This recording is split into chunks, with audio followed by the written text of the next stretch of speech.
To allow the latest joiners to join before we start this presentation. So bear with us for a couple of minutes. Thank you.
So it's now 9:02, and I think we'll safe to start this. Welcome to this Global WINDA Organization webinar on the WINDA API update. The main purpose of this webinar is to inform about the new version of the API and how it impacts you. And then since we released a new API, we also released new requirements for training that has an impact on API endpoints, and we'll touch briefly upon those also in this webinar.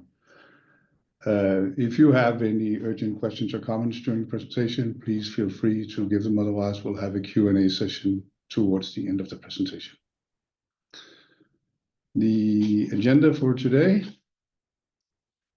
is the why, what, and how, an overview of the new API and the technical flow, the steps for migration, short walkthrough of the endpoints and the purpose of them, and specifically here under there's a sub-item about the new endpoints, and then a brief introduction to the documentation and contact information, and then finally a Q&A session as promised. So why?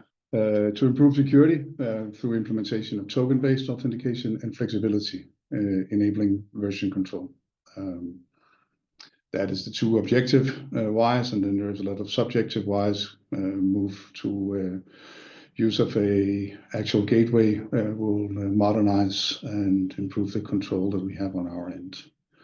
The what, the WINDA API is now, as hinted already, wrapped by an API gateway.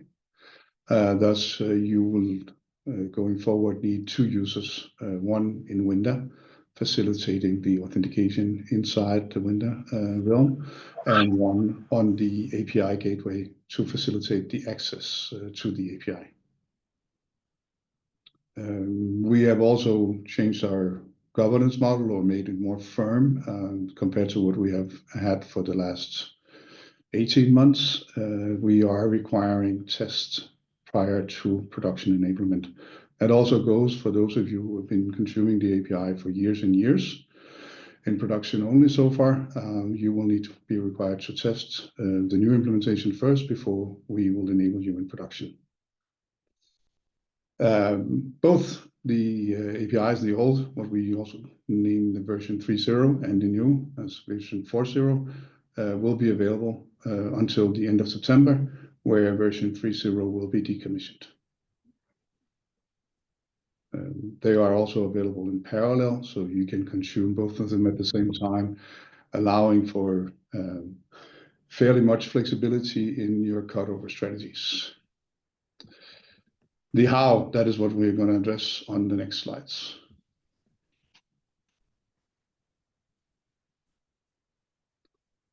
This is an overview of the technical flow, where we have the API consuming programs. We have our API gateway.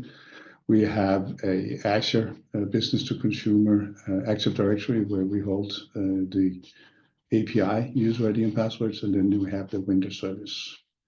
So initially, when you are migrated, you will be giving one additional user compared to the WINDA user. We typically see that it's a user registered with the same email address, and then initially you use the access endpoint get token with a username and password that is then validated with the Azure B2C Active Directory, and then the return from the gateway is a bearer token and a refresh token.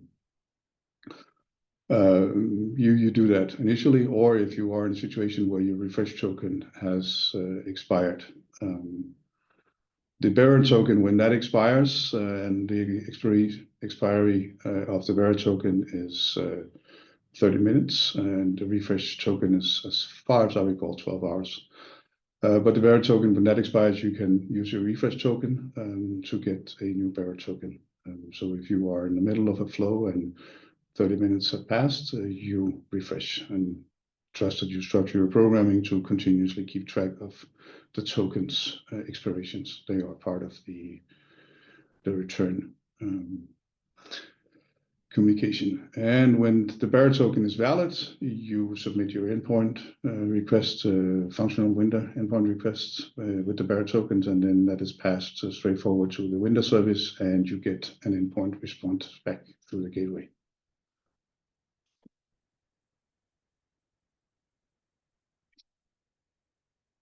Migration. The prerequisites for migration is that you have eligibility to use the API.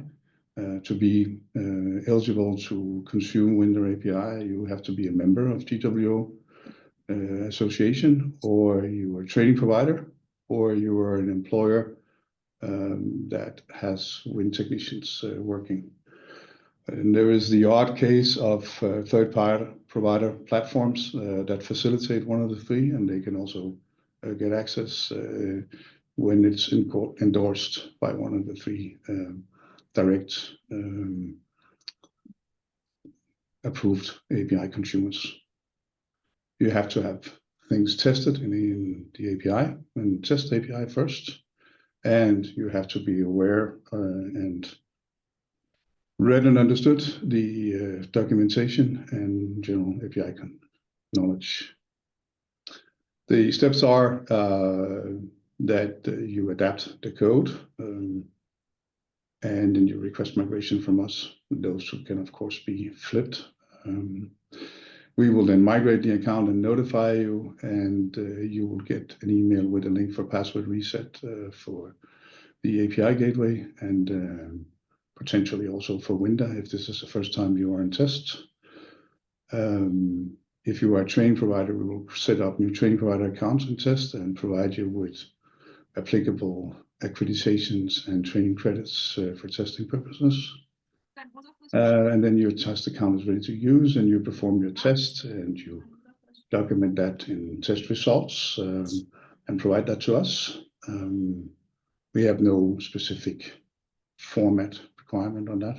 And if we are in doubt, we have access to consumption logs where we can see what API calls you have performed. Then the same steps are mirrored in production. You adapt the code, you request a migration, and we will create the new account. We will not create any production accounts as such. If besides the API gateway account, we will guide you if you need new accounts in production. And then there will be a password reset for the API gateway, and then you're ready to consume production. And as already stated, I'd like to emphasize here that both 3.0 and 4.0 versions of the API are available and in parallel and can be consumed in parallel. But until the end of September. End of September, everybody must be migrated to version 4, as 3.0 will be decommissioned. That has been a little more emphasized, that some of the functions that will be required to fulfill requirements for training version 15 will only be available in the new API. Shortly about the gateway URLs and the URLs, the endpoints for the URLs, access get token, access refresh token, as briefly already described, and then the traditional endpoints, as you already know them, upload a list of training records, purchase it, download an error file if it's possible, if needed, and discard a draft upload and list all your uploads. So those are training provider specific endpoints. And then for training providers, there is also the search training record. And for employers and members, there are search course participants for organization endpoints.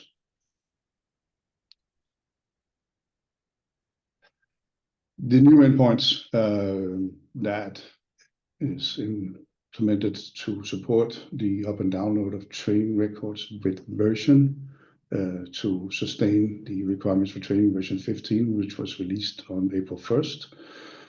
There will now be a new upload where you can upload with versions.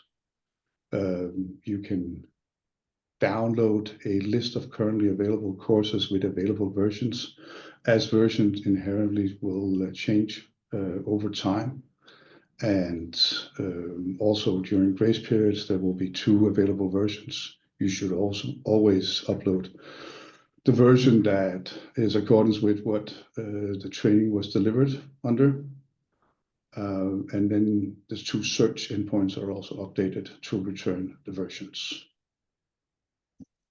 together with the rest of the standard training records information. We keep an ongoing update and improvement of the documentation. They are all kept on our webpage on the WINDA/WINDA API. There is the documentation. Currently, there is also a migration guide. Migration guide, needless to say, will be removed when we only have version 4. There is a short guide on Postman, a tool that we find useful from time to time for debugging purposes or just for understanding purposes. And we have also made public available 2 JSON collections that can be imported directly into Postman so that you can test the endpoints need be. Contact and support always through info@globalwindsafety.org. And we have then established a mailing list where I probably assume that most of you are already subscribed to, otherwise you would not be here today. But if you are not, or if you ask new people to your organization or get new technical staff or new technical providers, please encourage them to subscribe. And the link for the subscription can also be found on our webpage under WINDA and -WINDA API. That was in total the material that was prepared for this webinar. And now, any questions, please?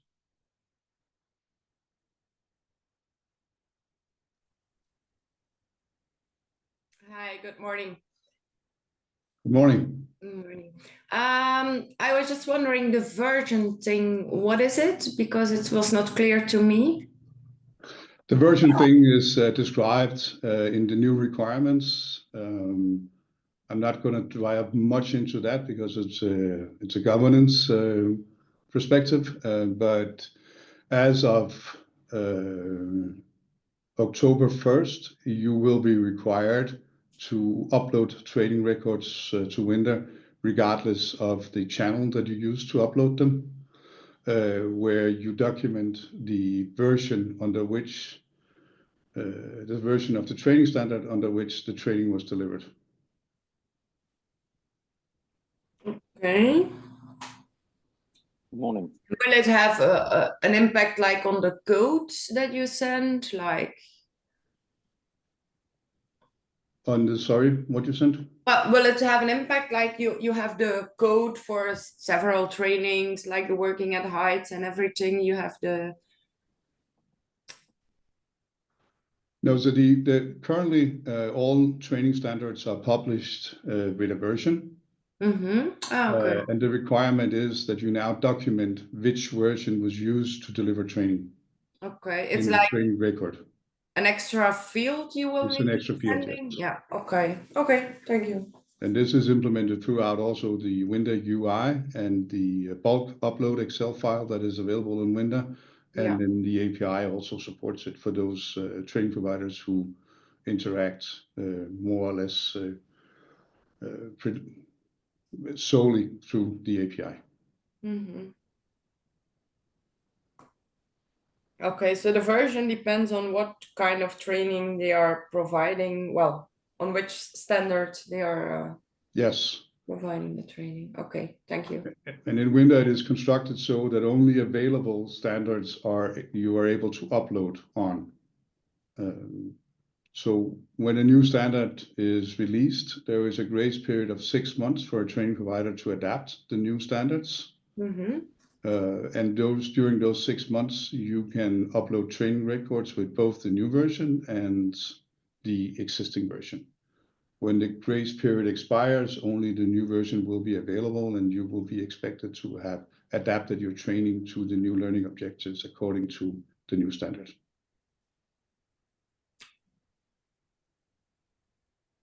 Okay.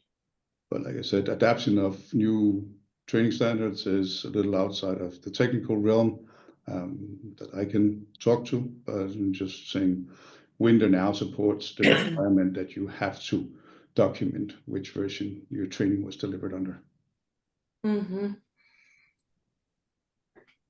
Torben, good morning. Morning, Jason.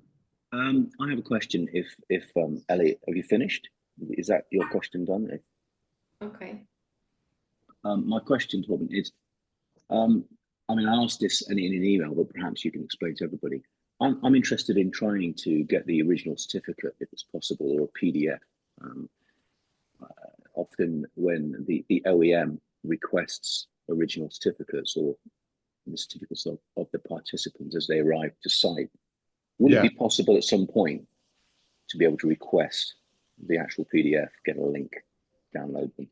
Yeah, and as per my answer to you, and I'm happy to share that in this forum here. Yeah, that's why I'm asking. I have put it on the backlog for prioritization for those who decide what goes in and out of Winda, and also for the API. But also noting that any extraction of Winda is a point-in-time picture that can change. Sure. And training records validity can only be verified through Winda and not through any other sources that was taken out of Winda at any point in time, because then GWO no longer controls the data. It's not that we necessarily suspect that any of you have fraudulent activities or anything like that. It's just matter of fact that when the documents or the training records leave Winda, they are no longer under our control. And understood. And that is also currently clearly stated on the current ability manually to extract the PDF document. That it is a point in time reference only. But whether it will be prioritized or not, it's not for me to say, but I will bring it to the backlog. And one of the reasons for that we are also shifting to this new form of API is for us to more flexible implement changes. So I have from a number of consumers also different requests, and we will start looking at them in the month of May and prioritize them, and then we will release some of them after the summer vacation. Okay, thank you. A quick follow-up question. Is it possible, I can't see it, so I suspect not, but it might be on your roadmap. Is it possible to subscribe to updates? In other words, rather than having to poll each time Bob, is it possible to, when Bob updates his record, for you to push, if we've subscribed to it, the update? Yeah, it is. That has been requested by several consumers. So that is one of the things that is on the roadmap that I think that I can probably fairly, without getting into too much trouble, say that will probably be prioritized to be able to retrieve or get pushed a delta. It's a little a matter of how you technically design it and implement it. Some consumers download training records for 10,000s course participants. The problem gets a little interesting. So maybe you still need to provide the level of window IDs and then a date when you last received their status, and then you will only get the changes for those window IDs since that change. That is my initial thought on that. So it will probably not be a push as such, but a ability to pull a delta only. Yeah, okay, thank you. So that's a level of abstraction, whether you see it one way or the other, right? But the importance is that you do not necessarily want to be bothered with all the training records that you already have in your system. Yeah, that makes sense. Good morning, Torben. Hey, look, I've posted a couple of questions in the chat. The first, which is probably to do with this conversation, is the retention time on the data. Can you elaborate a little bit on that? Yeah, if we're pushing the data into Winda, is the retention time still 24 months? There is as such no expiry on the retention of training history. There is an inherent validity date of the training record, but just because it becomes invalid doesn't mean that we delete it out of Winda. Okay, cool. That's great. That's perfectly answers my question. And I'll put a question in the chat around the cost to upload instructor affiliations, which is coming out of the version 15 requirements training. And the cost of uploading affiliations? Yeah.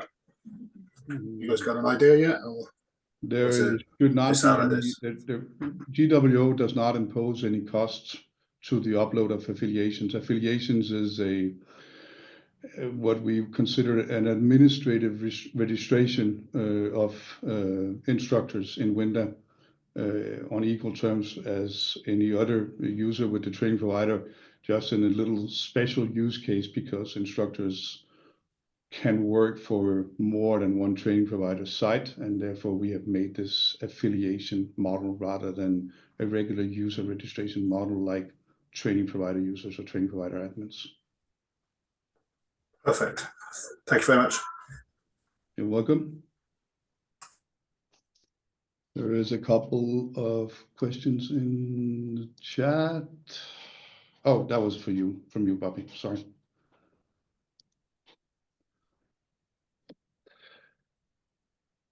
Any other questions at this point in time?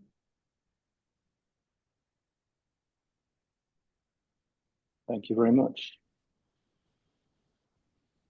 Doesn't seem like there are more questions. Then we will close this webinar. And if you find issues or problems as you move towards migration or through the migration, you know how to contact us. Just a quick question, Torben. Absolutely. Apologies, mate. It's just on the tip of my tongue. Version 15, the requirements for training, is asking us to basically keep the performance assessment forms and then be available if GWO ask for them. How many 40 years are we expected to keep those participant performance assessments for? I'm afraid that's outside of my realm to answer, Bobby, because it goes towards the governance. I suggest you post that question to info and they will direct it to the governance department and get that clarified for you. If it wasn't already clarified in the webinar that was held last week on requirements for training version 15. Just to interject, that webinar is available on YouTube if you want to have a look at it and you weren't able to make it. Brilliant, thank you. Yeah, unfortunately, I think it was midnight for me and I didn't actually make it. But it would be really helpful if you could click a link in the chat, possibly, if it's handy. Yeah, we will send out a mail to the participants from this webinar, also with a recording of this webinar. And there, Virginia, could we please include the link to requirements version 15 webinar as well? Will do. Thank you.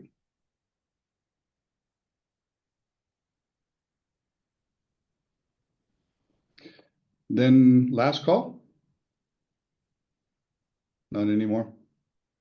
Thank you very much for your attendance, your time and interest, really highly appreciated. And good luck with your migrations. Torben, thank you. Thank you. Thank you. Thank you.